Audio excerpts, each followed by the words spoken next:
zahvala stranki, da je v meni prepoznala človeka, ki lahko poveže vse dejavnosti in tudi seveda poveže različne asociacije, ki jih imamo znotraj stranke. Mislim, da smo edini, ki smo problem starostnikov naslovili tako iz stališča mladih, kot tudi iz stališča starih. To politiko bomo gojili tudi v bodoče. Medgeneracijsko sodelovanje je neizbežno in skrb drug za drugega je tako naša prva prioriteta. In pa nič o starejših brez starejših. Danes je pomemben dan za Gibanje Svoboda, zato ker uradno naslavljamo tisto generacijo, ki je v resnici med najbolj ranljivimi. Danes ustanovitvijo Gibanja Svoboda seniorji dajemo avtonomijo in glas vsem seniorjem, vsem starejšim znotraj Gibanja Svobode, zato da vse izzive starajoče družbe naslovimo primarno skozi njih.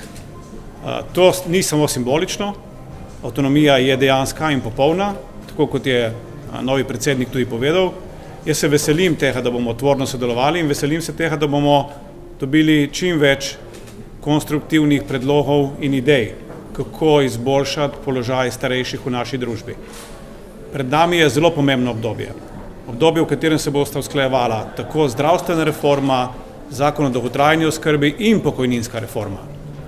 In zaradi teh treh izjemno pomembnih vprašanj, ki prihajajo v naslednjih mesecih, je toliko bolj pomembno, da je znotraj Svobode oblikovana skupina, ki bo na ta vprašanja imela ne samo ideje, ampak tudi konkretne odgovore.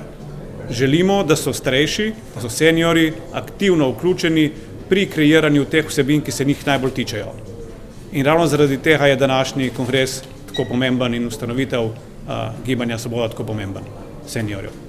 Jaz se nadejam tvornega sodelovanja, nadejam se, da bodo včasih tudi kritični do kakšnih vladnih potez, ampak brez muke ni napredka in jaz verjamem, da ravno s tem, ko bomo imeli več pogledov, različnih pogledov, bomo lahko tudi našli boljše rešitve. Ne bom se opredeljeval do tega, s kom bojo sodelovali in s kom ne, ker je to njihova odločitev, sam bom pa ponovil ponovno. Če želimo kot družba prosperirati, potem se moramo vsi skupaj zavezovati k spoštljivemu dialogu.